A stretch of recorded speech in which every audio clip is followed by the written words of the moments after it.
네, 우리 신앙생활을 하면 할수록 내가 성숙한 믿음의 사람이 돼야 되겠다. 이런 마음은 누구에게나 다 있습니다. 우리 지난주 말씀에 신앙 성장에는 단계가 있다라고 말씀을 드렸어요. 이 신앙 단계를 모르면 나름대로 애는 쓰는데 성장도 없고 변화도 없고 그냥 정체된 신앙생활을 할 수밖에 없습니다. 자, 지난주 말씀에 신앙 성장에는 두 개의 단계가 있다라고 말씀을 드렸어요. 첫 번째 단계가 뭐죠? 예수님을 믿는 단계입니다. 나는 이제 주님의 뜻대로, 하나님의 뜻대로 살기로 결단하고 회개하고 예수님 영접하고 세례를 받습니다. 그러면 하나님으로부터 죄 용서함을 받고 성령을 선물로 받는 단계에 이르게 됩니다. 이런 믿음의 단계 없이 아무리 교회를 5년 10년 다녀도 종교인이지 크리스천이다 이렇게 말할 수 없다 그랬습니다. 자, 이 단계를 거쳐야만 그리스도인이 되며 그래야 신앙이 성장할 수 있습니다. 자, 그 다음 단계가 뭐죠? 성경 공부하고 믿음의 성도들과 교제하는 단계예요. 예배와 기도를 통해서 성장하는 단계입니다. 자, 어떤 분들은 1단계 영접까지는 왔는데 2단계로 넘어가지 못하는 분들이 있어요. 그러면 어떤 결과가 일어나느냐? 문제아가 됩니다. 사회 속에서도 이 트러블 메이커가 있지 않습니까? 우리 교회는 그런 분들이 안 계십니다만 큰 교회 안에 이런 분들이 상당히 많아요. 성경도 좀 알고 교회도 빠지지 않고 기도도 나름대로 많이 하시는데 개인적으로 만나서 대화를 나눠보면 꽤 괜찮은 사람처럼 보이는데 교회 생활을 하는 거 보면 자꾸 문제를 일으킨단 말이죠. 어떤 목사도 마음에 안 들어요. 어떤 교회도 마음에 들지 않아요. 그래서 교회에 뿌리 내리지 못하고 이 교회, 저 교회, 이 목사, 저 목사 전전하는 이런 사람들이 있습니다. 이런 사람들을 여러분들이 만나게 되면 여러분들의 인상에 좀 괜찮은 사람처럼 보이는데 라고 느낄 거예요. 이런 사람은 가까이 하지 마십시오. 왜 이런 사람들이 되고 마느냐? 성장한 다음에 그 다음 단계로 넘어가지 못하기 때문에 그렇습니다. 자, 그러면 그 다음 단계 세 번째 단계가 뭐냐? 바로 재생산의 단계입니다. 예수 안 믿는 사람들에게 예수님을 전하고 예수님을 믿도록 하고 예수 믿게 한 다음에 그분이 성장해서 자기와 똑같이 예수님의 제자가 되게 하는 것. 전도와 재생산의 단계. 이것이 바로 세 번째 단계입니다. 여기까지 가지 못하면 소위 교회 안에 문제아가 될 가능성이 많습니다. 우리 푸른숲 교회 성도님들은 1단계, 2단계를 잘 겪어나가시고 예수님의 제자로 복음 전하는 사명 감당하는 저와 여러분들이 다 되시길 주님의 이름으로 축원합니다. 네. 예루살렘 초대교회는 이 3단계로 자연스럽게 넘어갔다 하는 것을 우리가 말씀을 통해서 발견할 수 있습니다. 베드로가 설교할 때 3,000명이 회개하고 그 즉시 세례를 받고 이러자 이 사람들이 2단계로 넘어갑니다. 42절 말씀 다 같이 읽어볼게요. 시작. 그들은 사도들의 가르침에 몰두하며 여러분, 몰두했다. 무슨 뜻이죠? 올인했다는 뜻이죠. 시간 되면 할게요. 이게 아닙니다. 그러니까 모든 걸 다 바쳐가지고 했다는 얘기예요. 목숨 걸었다는 얘기예요. 어디에? 사도들의 가르침에. 이번에 생명의 삶을 하고 다음 학기에는 새로운 삶을 하고 그 다음 학기에는 경건의 삶을 하고 그 다음 학기에는 하나님을 경험하는 삶을 계속 여러분들에게 직진하겠다고 말씀을 드렸어요. 잘 따라오셔야 됩니다. 자, 초대교회가 2단계로 자연스럽게 넘어가면서 또한 자연스럽게 3단계로 넘어가게 됩니다. 47절 말씀 다 같이 읽어보겠습니다. 시작. 하나님을 찬양하였다. 그래서 그들은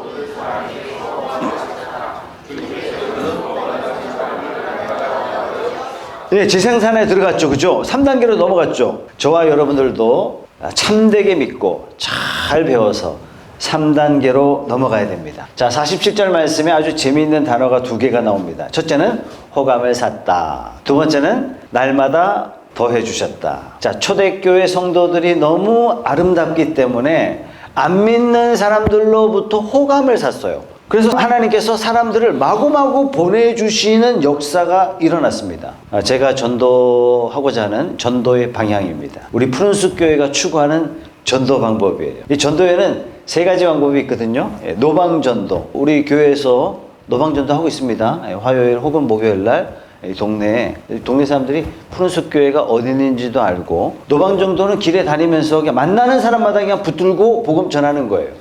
예수 믿으라고 외치는 겁니다. 한국교회 초기 때, 즉 100년 전에는 이 방법이요, 효력을 발휘했어요. 전하면 그 자리에서 막 불화살을 맞고 막 꼬꾸라져가지고 회개하고 막 이런 일들이 막 벌어졌단 말이에요. 길 가다가 막 선포하면 귀신이 떠나고, 길 가다가 선포하면 병이 떠나는 이런 일들이 있었단 말이에요. 왜? 그때 당시에는 교회도 모르고 예수님도 모르는 그런 시대였기 때문에. 이 방법은 전도자에게 은혜를 많이 주십니다. 복음을 전하는데, 복음을 전할 때 믿음 위에 믿음을 더해 주세요. 마음에 담대함도 씌워 주시고, 복음을 전하는데 어떻게 내 입에서 이런 말이 나갔지? 지혜도 하나님께서 막 쏟아 부어 주십니다. 두 번째 방법이 전도 폭발 방식이에요. 제가 여러분들을 모아놓고 예수 영접 모임을 했잖아요. 그죠? 복음의 내용을 축약해서 간추려서 집중적으로 짧은 시간 안에 전하고 그 자리에서 예수 믿도록, 영접까지 할 수 있도록 이렇게 하는 거예요. 세 번째 방법은 뭐냐? 목장을 통한 전도법이에요. 관계 전도예요. 관계 전도. 먼저 목장에 모여가지고 서로 사랑하는 거예요. 서로 사랑하고 섬기고, 어떻게 해서든지 우리 목장 식구들 맛있는 것만 먹일라 하고, 필요한 경우에 뭐 건수 잡아가지고 막 선물도 막 이렇게 주고, 서로 사랑하는 거예요. 서로 행복한 거예요. 한 주간 지쳤는데 목장 가니까 편하네요. 목장 가니까 내 시도온 소리도 막 다 기쁘게 들어주고, 힘든 이야기 해줬더니 다 격려해주고 위로해주고, 내가 좋은 일 있었다고 막 이야기하니까 막 자기 일처럼 막 기뻐해주고, 이런 사람이 세상 어디 있겠습니까? 그래서 서로 행복해야 돼. 이 행복한 감정을 내가 주변 사람에게 전하는 거예요. 교회 안 다니는 사람에게 일단 와봐 같이 밥 먹자. 와서 밥 먹으러 왔는데 뭔가 모임이 좀 달라요. 어라? 이것들은 뭐지? 궁금증이잖아요. 궁금해? 생명의 삶. 이렇게 되는 거예요. 이게 이제 우리 전도 방법인 거예요. 이 방법이 통하기 위해서는 일단 사람들에게, 안 믿는 사람들에게 호감을 사야 돼요. 아니, 호감이 없는데, 만나면 저 인간 만나면 내가 재수 없는데, 저런 인간을 내가 다시는 만나고 싶지 않다, 이런데 그런 사람이 야, 우리 목장에 와봐 그러면 네가 거는 것은 내가 안 가고 싶다, 이러면 목장이 되겠습니까? 그죠? 전도 안 되겠죠. 그죠? 그러니까 예루살렘 교회는 안 믿는 사람들에게 어땠다고요?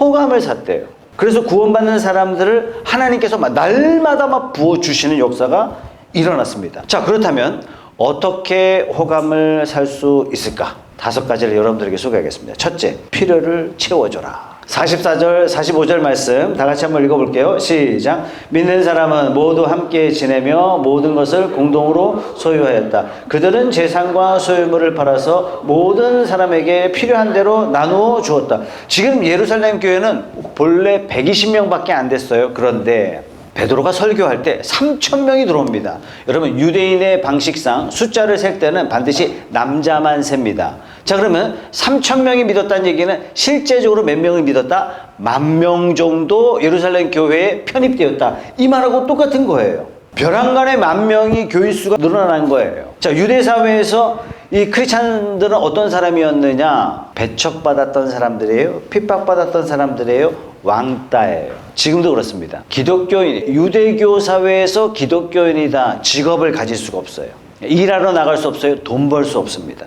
당시 상황은 로마 식민지 상황이었고, 헤롯 왕이라는 뭐라 그럴까요? 폭력 정치가 강했던 그런 시대예요. 10,000명 중에 대부분이 어떤 사람이었냐면 저 외국에 살던 사람들이 유월절 지키기 위해서, 오순절 지키기 위해서 예루살렘에 왔다가 베드로 설교를 듣고 유대 땅에 정착하는 사람이에요. 벼랑간에 정착한 사람들이에요. 그러니까 이민 비용을 안 들고 왔어요. 그렇다면 초대교회 상황은요, 굉장히 절박한 상황이에요. 아마도 예수님의 12제자가 12개의 목장을 만들어서 예수님의 행적을, 예수님의 말씀을 가르쳤을 것 같아요. 구약의 말씀을 풀어가지고 예수님의 말씀을 적용해서 말씀을 가르쳤던 것 같아요. 그러니까 예수님이 원하시는 공동체, 교회의 모습이 어떠해야 되는지 가르치고 아마 그랬을 겁니다. 자, 문제는 너무 많은 사람들이 모였어요. 잘 곳이 없고 먹을 게 없어요.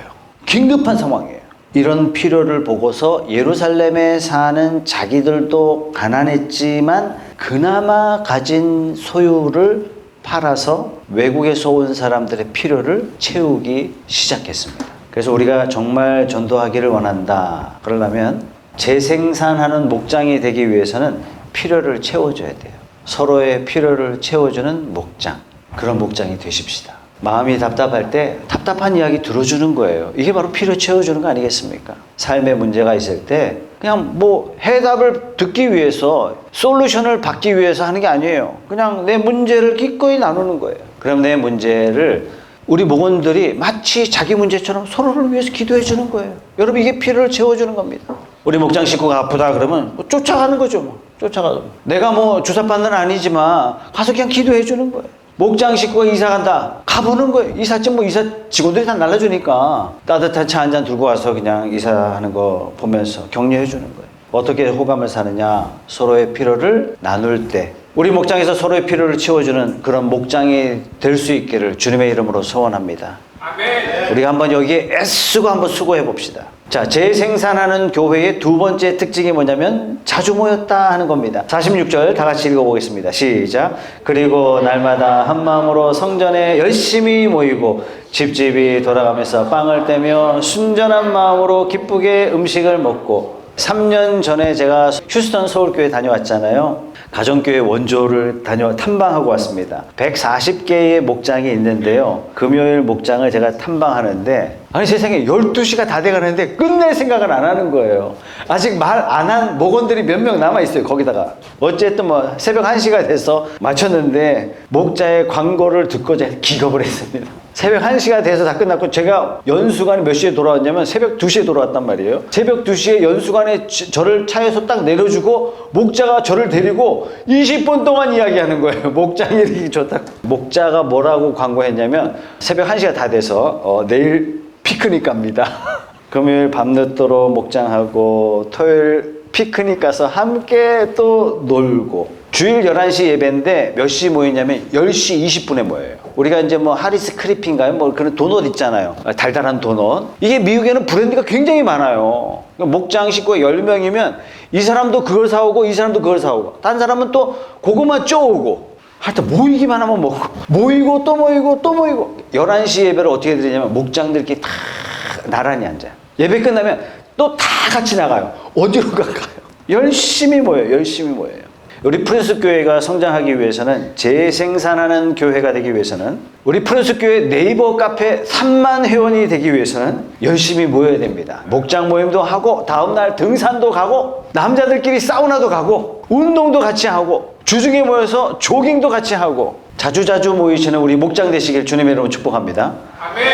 세 번째 재생산하는 교회, 성장하는 교회가 되기 위해서는 세 번째 특징이 뭐냐? 함께 많이 먹더라 하는 겁니다. 46절 다 같이 읽어보겠습니다. 시작. 그리고 날마다 한 마음으로 성전에 열심히 모이고 집집이 돌아가면서 빵을 떼며 순전한 마음으로 기쁘게 음식을 먹고 집집이 돌아가면서 빵을 떼며 예배드린다는 의미라고 제가 말씀을 드렸죠. 그리고 어떻게 했다고요? 순전한 마음으로 기쁘게 음식을 먹었다. 앞으로 목자들이 좀 많이 세워지잖아요. 그럼 목자들끼리 모여가지고 우리 회의를 해야 된단 말이죠. 그죠? 어떻게 할 거냐? 목자 집이나 저희 집이나 돌아가면서 함께 밥 먹으면서 회의할 겁니다. 권사님들이 많이 세워져서 우리 권사회의 합시다. 그럼 어떻게 해요? 권사님들 집이나 저희 집이나 집에 돌아가면서 밥 먹고 할 겁니다. 안수집사들이 세워지면 안수집사 회의를 해야 되잖아요. 그죠? 어떻게 해요? 밥 먹으면서 할 겁니다. 장로님들 세워지면 어떻게 해요? 장로님들 집이나 우리 집이나 밥 먹으면서 할 겁니다. 앞으로 최 목사는 최 먹사가 되자. 여러분 목장이 먹장이 되어야 할 줄로 믿으시기 바랍니다.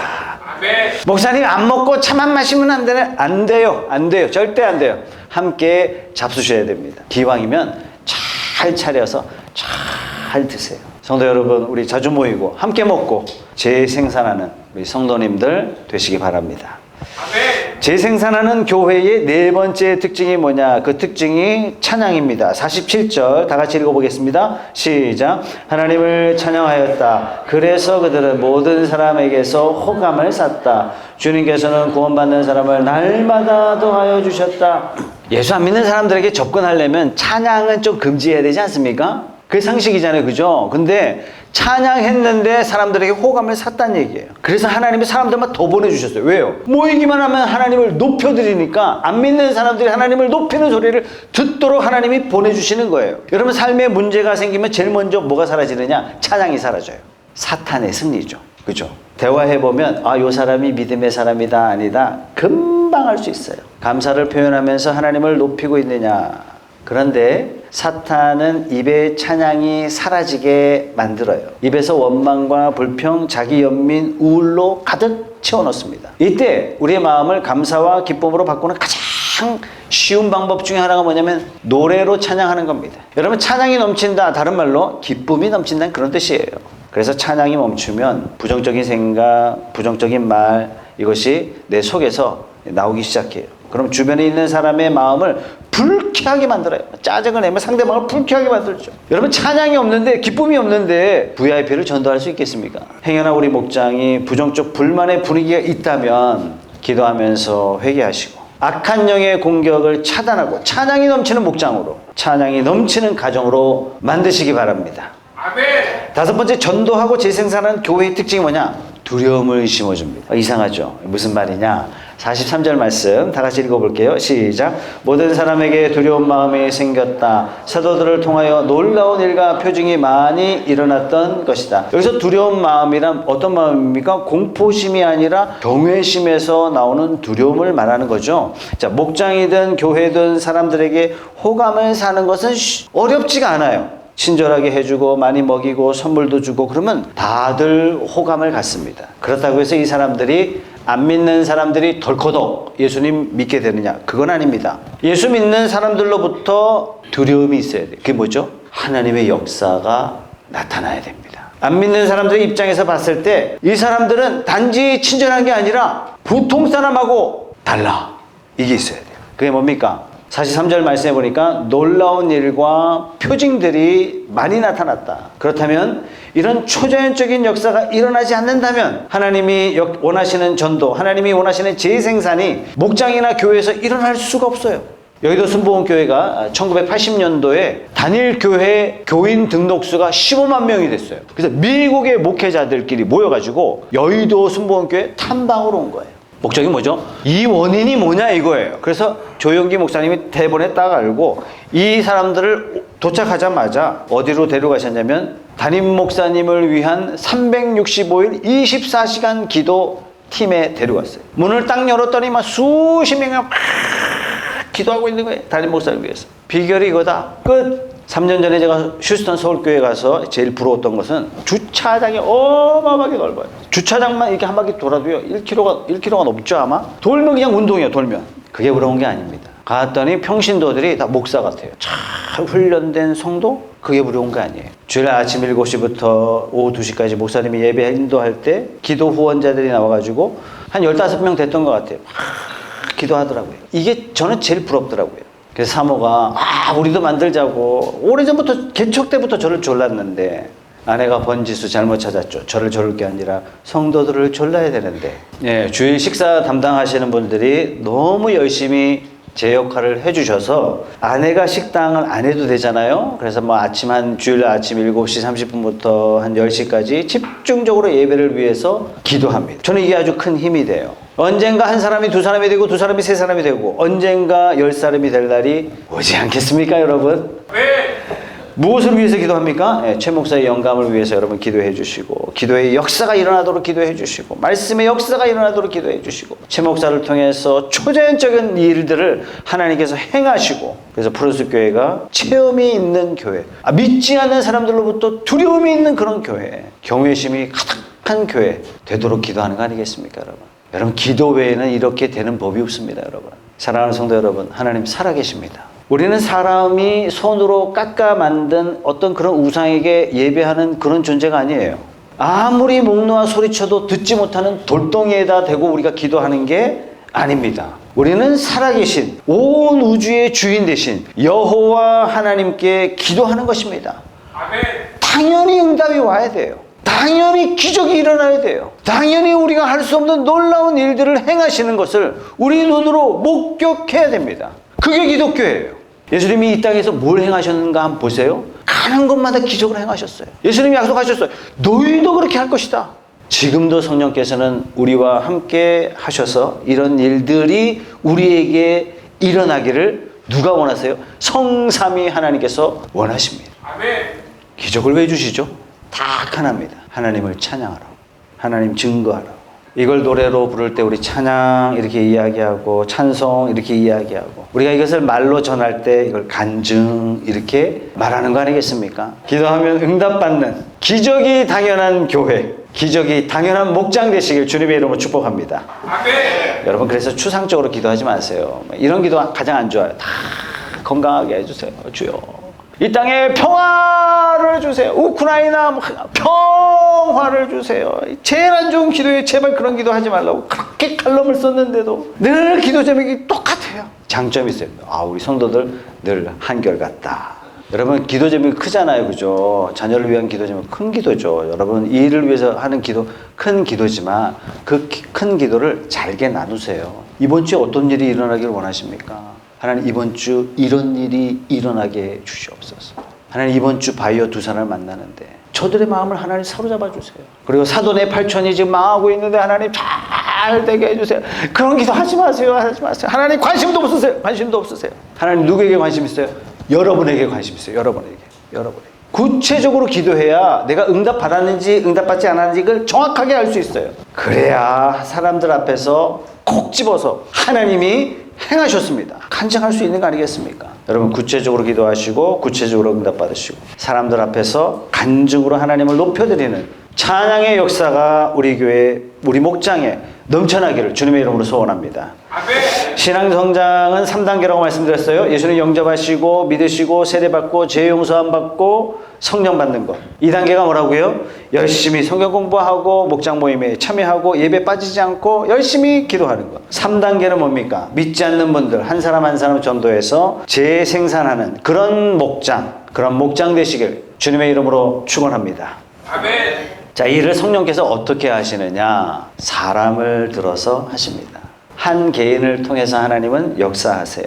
목장에 오도록 초청하는 것도 한 개인이죠. 그죠? 목장이 매력 있는 목장이 되어야 하지만 결국에 안 믿는 사람에게 한 사람 한 사람이 전할 때, 한 사람 한 사람이 호감을 살 때 이 역사는 이루어집니다. 자, 그럼 안 믿는 사람에게 어떻게 크리스찬으로서 호감을 살 수 있느냐? 일반적으로 우리가 어떤 사람에게 호감을 느낍니까? 신념이 굴뚝 같은 사람들에게 우리는 호감을 느낍니다. 다른 말로 하면 신실한 사람, 다른 말로 하면 충성스러운 사람. 비록 나하고 신념이 달라도 자기만의 분명한 신념을 가지고 행동하는 사람들은 존경하게 돼 있어요. 제가 모셨던 목사님이 군대 시절에 있었던 이야기. 한 번은 주일날 오후에 주임 상사가 오늘 교회 갔다 온 쉐이들 연병장에 완전군장으로 다 집합해. 여러분 완전군장이 30kg거든요. 군대 연병장은 일반 학교 운동장보다 훨씬 커요.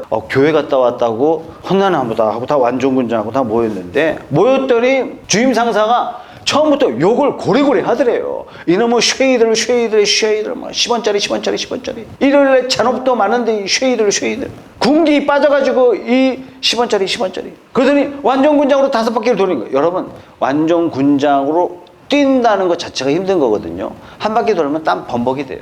5바퀴 초죽음이에요. 다음 주부터 교회 안 갈 놈 나와. 너희들 내부반으로 들어가. 이것들 빠져가지고 5바퀴 돌아. 이걸 3번 했어요. 3번. 15바퀴 돈 거죠. 3번 했더니 딱 한 사람 남더라는 얘기예요. 그 즉시 주임 상사가 전도사님, 당신은 진짜 믿는 사람이란 얘기예요. 너는 진짜 신앙인이다. 오늘부터 우리 부대 전도사님 자리가 비었는데 오늘부터 전도사님 해주시기 바랍니다. 여러분 안 믿는 사람이 일요일날 이러이러한 행사가 있는데 와라. 그러면 당연히 주일날 교회 간다 이렇게 말해야 되는데 여러분들이 쭈삣거린다든지 덜렁덜렁 따라간다든지 그러면 이 사람은 신념도 가치관도 없는 사람이에요. 신앙이 없다는 증거죠. 세상 사람들이 좋아하지만 가로 열고 너는 가짜구나 좋아해요. 왜? 세상은 짝퉁을 좋아합니다. 주일날 빠지고 내 그 사람들 만나서 전도한다고요? 불가능해요. 세상 사람들 속으로 비웃어요. 제가 부산에 와서 CEO 12주 특강을 1년에 3번 했어요. 12주 특강을 1년에 3번 했고 그걸 10년을 했습니다. 우리 김희원 집사님 나이대 우리 부산에 있는 굵직한 CEO들은 저를 모르는 사람이 없을 겁니다. 12주 강좌를 하면 좀 친해지거든요. 그럼 저한테 이런 하소연을 해요. 자기는 교회를 안 나가는데 내가 어떤 장로라고 하면서 어떤 집사라고 하면서 사업을 하게 됐다는 얘기예요. 같이 일을 해봤는데 안 믿는 인간보다도 못하더라는 얘기예요. 일을 좀 잘하고 못하고 그게 아닙니다.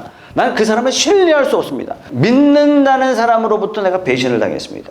치명적인 거죠. 만약 그 사람이 교회 오세요. 가고 싶겠습니까? 안 믿고 싶죠. 차라리. 호감을 다 잃고 마는 겁니다. 믿는 사람으로 말과 행동이 일치된 사람, 그런 사람이 되도록 우리는 애써야 됩니다. 하나님 앞에서든 믿지 않는 세상 앞에서든 저와 여러분들은 신실한 사람이 되도록 해야, 그래야 세상 사람들이 호감 갖는 그런 사람이 되는 거 아니겠습니까?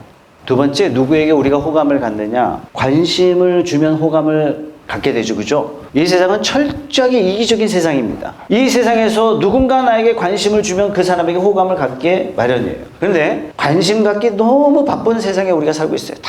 다들 바빠요. 너무 바빠요. 남에게 관심 가질 여유가 없습니다. 그래서 우리 주님이 원하시는 삶을 살기를 원하고 전도하는 재생산하는 성도가 되기를 원한다면 우리 삶을 조금 조정할 필요가 있어요. 너무 돈 하면 돈에 끌려다니라도 바빠요. 어떤 모임에 갔더니 428 모임이 하는데 428. 그 428 모임이 뭐냐? 새벽 4시 28분에 만남을 하는데 줌으로 전국에서 만나서 뭐예요? 다 100억 10억 이렇게 외치고 있단 말이죠. 여러분, 돈이 많아도 돈이 적어도 어떤 사람은 돈에 노예가 되어 있고 어떤 사람은 돈을 부리는 사람이 있어요. 여러분, 어느 선에서 우리가 좀 조정이 필요합니다. 더 풍성하게 더 많이 살자. 거기에서 우리 좀 덜 먹더라도 덜 입더라도 우리가 어느 정도 수준에서는 만족하자. 이런 결정도 우리에게 좀 필요하단 말이에요. 서울무역센터에 사무실을 가진 제가 서울교회에 다닐 때 안수 집사 이야기입니다. 신방 예배를 갔어요. 그래서 저는 이분을 잔뜩 기대했거든요. 이분이 돈을 잘 버셨던 것 같아요. 후원을 많이 하셨어요. 뭐 유치부 어디 간다 그러면 본인이 뭐 100만 원 뭐 한다 그러면 하여튼 이렇게 후원을 많이 하셨어요. 그래서 이분이 돈을 많이 버시나 보다. 회사가 큰가 보다. 회사 신방 예배가 있다 그래서 저보고 가자. 그래서 갔더니 사무실이 20평 남짓이에요. 무역회사를 해요. 제가 예배 끝나고 뭐라 농담 삼아 집사님 회사를 좀 넓히시죠. 그래서 근사한 소파도 있고 뭐 바닥에 카페트도 깔리고 그런 상상을 제가 했단 말이죠. 그랬더니 이분이 딱 하시는 말씀이 목사님 사무실이 넓어지면 그만큼 하나님이 싫어하는 일을 해야 됩니다. 제가 충격받았어요. 그리고 교회 사역에 집중할 수 없습니다. 이분은 기준이 딱 서신 분이에요. 이분은 돈의 노예가 아니라 돈을 부릴 줄 아는 사람이구나. 어느 정도 정리가 돼야 됩니다, 여러분. 세 번째, 안 믿는 사람들이 어떤 거에 호감을 갖느냐? 희생하는 사람 보면요, 다 호감을 갖습니다. 희생이라는 게 뭐냐? 믿건 안 믿건 모두의 마음을 움직이는 게 희생 아니겠습니까? 어떤 사람이 나에게 관심을 가질 뿐만 아니라 나에게 시간과 물질을 희생했다. 그럼 마음이 움직이지 않을 수가 없는 거예요. 그죠? 뭘 희생한다고요? 뭐니 해도 머니를 희생해야. 진짜 희생. 뭘 희생해야 돼요? 시간을 희생할 때. 그래서 성경책도 사드리고 음식도 대접하고 필요한 게 있다면 물질도 후원해드리고 물질의 희생, 시간의 희생. 올 한 해 우리 푸른숲교회 여러분 목장마다 한 사람씩 우리 전도합시다. 그래서 전도된 그분이 진짜 예수님을 영접하도록 최선의 섬김과 최고의 기도로 나아갑시다. 그리고 성장하도록 애쓰고 돕고 나중에 결국 나처럼 또 다른 사람에게 관심을 가지고 또 다른 사람을 목장에 초대할 수 있는 재생산이 이루어지는 역사가 여러분의 목장마다 일어나기를 주님의 이름으로 축복합니다. 그러려면 내가 좀 신실한 사람이 돼야 돼요. 내가 남에게 관심을 주는 사람이 돼야 돼요. 내가 남을 위해서 기꺼이 물질과 시간을 희생할 수 있는 사람이 돼야 되겠습니다. 이렇게 결단하시고 이런 삶을 사셔서 하나님 앞에 칭찬받는 우리 사랑하는 성도님 다 되시길 주님의 이름으로 축복합니다. 아멘. 기도하겠습니다.